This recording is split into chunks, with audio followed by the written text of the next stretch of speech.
বালাভূত গ্রাম পঞ্চায়েতের ঝাউকুটি শিয়ালপাড়া এলাকায় বেহাল রাস্তার চরম ভোগান্তি সাধারণ মানুষের। শুক্রবার জল কাদা ভরা রাস্তায় ধানের চারা রোপণ করে অভিনব বিক্ষোভ দেখালেন স্থানীয় বাসিন্দারা। ঝাউকুটি মাদ্রাসা থেকে সীমান্ত পর্যন্ত প্রায় 1 কিলোমিটার রাস্তা একেবারে বেহাল। স্থানীয়দের অভিযোগ, রাস্তা সংস্কারের জন্য একাধিকবার মাপঝোঁক হয়েছিল, কিন্তু কাজের কাজ হয়নি। রাস্তাটি এতটাই বেহাল হয়ে পড়েছে যে পায়ে হেঁটে পর্যন্ত যাওয়া দুষ্কর হয়ে পড়েছে। সাইকেল, মোটরসাইকেল, টোটো, অটো একদমই যেতে পারে না। কিন্তু রাস্তার একটাই থাকায় ওই পথে যাতায়াত করতে গিয়ে প্রতিদিনই দুর্ঘটনার কবলে পড়ছেন মোটরসাইকেল চালক থেকে শুরু করে সাইকেল চালকেরা। এছাড়াও বেহাল রাস্তার জন্য যাত্রী বোঝাই টোটোও উল্টে যায়। বেহাল রাস্তার জেরে বিদ্যালয়ে আসার পথে ছাত্রছাত্রীদের জামাকাপড় কাদাময় হয়ে যায়। ওই জায়গায় প্রায় কয়েক হাজার বাসিন্দার বসবাস। একটাই মাত্র রাস্তা ভরসা তাদের। বাজারঘাট করতেও আসতে পারে না তারা। সন্ধ্যা হলেই ঘরমুখী হন তারা। জরুরিকালীন সময়ে কোনো গাড়ি ওই রাস্তায় যেতে চায় না, ফলে ভীষণ সমস্যার মধ্যে পড়তে হয় তাদের। এমত অবস্থায় দেওয়ালে পিঠ থেকে গেছে তাদের। বাধ্য হয়ে ধানের চারা রোপণ করে অভিনব প্রতিবাদ করলেন স্থানীয় গ্রামবাসীরা, যাতে দ্রুত রাস্তাটির সংস্কার করা হয়। এলাকাবাসীর দাবি, দীর্ঘ প্রায় 15 বছর ধরে রাস্তাটি বেহাল অবস্থায় রয়েছে। প্রশাসনকে বারবার জানানো হলেও রাস্তা সংস্কার হচ্ছে না বলে অভিযোগ এলাকাবাসীর। তাদের দাবি, রাস্তা যাতে দ্রুত সংস্কার করা হয়।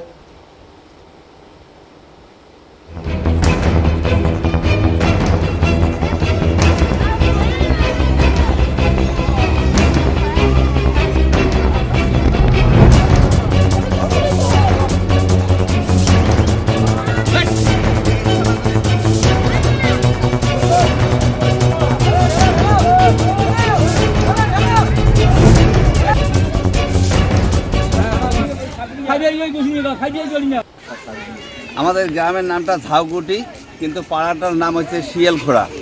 কিন্তু আমাদের যেটা রাস্তার একটা সমস্যা আর কি, সেটা রাস্তার সমস্যা আজকে প্রায় 15 বছর 16 বছর থেকে রাস্তার এই সমস্যাটা। কারণ এই রাস্তাটা কোথা থেকে কোথায় যায়? এই রাস্তাটা AM দুনিয়ার হাই মাদ্রাসা 2 থেকে বর্ডার সীমান্তর পর্যন্ত। কি অবস্থা রাস্তাটার অবস্থা খুব এত খারাপ যে কোনো পেশেন্ট বা রুগী বা স্কুল বাচ্চা কাচ্চা সঠিক সময় সঠিক জায়গায় যাওয়া যায় না। কেউ যদি মারাও যায় তথাপিও সম্ভব হয় না যে একটা অ্যাম্বুলেন্স কি একটা গাড়ি এই রাস্তায় চলাফেরা হয় না। এমনকি যে কাদা করানো ট্রাক্টর হাল বাওয়া সেটা পর্যন্ত আসল জমি খেতিমাটি পড়ে থাকে, ট্রাক্টর পর্যন্ত যায় না, এত রাস্তার দুরবস্থা। অথচ এই রাস্তাটা এক এক করে 3 বার করিয়া স্যাংশন হয়, পাস হয়। ওই হাই মাদ্রাসার ওইখানে বোট ঝুলিয়ে রাখে, রাস্তা হয় না।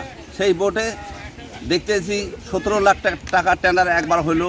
তখন বলল যে এইটা রাস্তা নাকি মমতা যোজনা রাস্তা। সেই যোজনার কথাকে এই রাস্তা চওড়া দেখাইলো 18 ফুট টপ, 25 ফুট গোড়াটা। এইভাবে যত মানুষের গাছপালা সমস্ত কাটে তছনছ করে দিল। তবুও আমরা ইচ্ছেই এত জমিন ছাড়িয়ে দিলাম যে রাস্তাটা হোক, জনসাধারণ চলাফেরা করুক। কমেও আমাদের এই পাড়ায় আমরা 80-90 ঘর লোক বসবাস করে।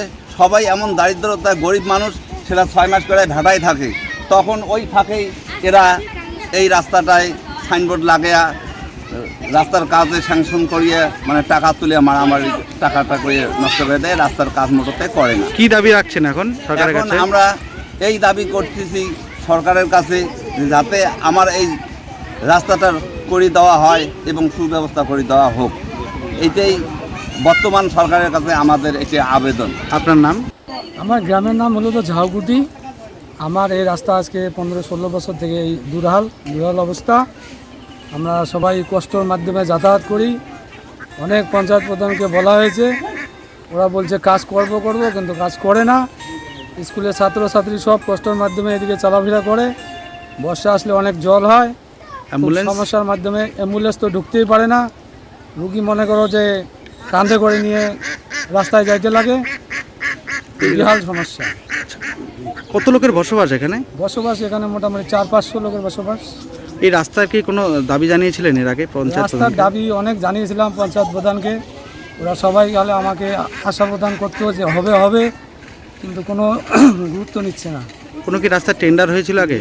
হ্যাঁ, টেন্ডার 3 বার হয়েছিল। কিন্তু রাস্তার এই অবস্থা, বলছে সাইনবোর্ড লাগায় কিন্তু কাজ করে না। দুই ধারে ঢালাই রাস্তার কাম করেছে, মাঝখানটা মূলত বেশিরভাগটাই এরকম অবস্থা।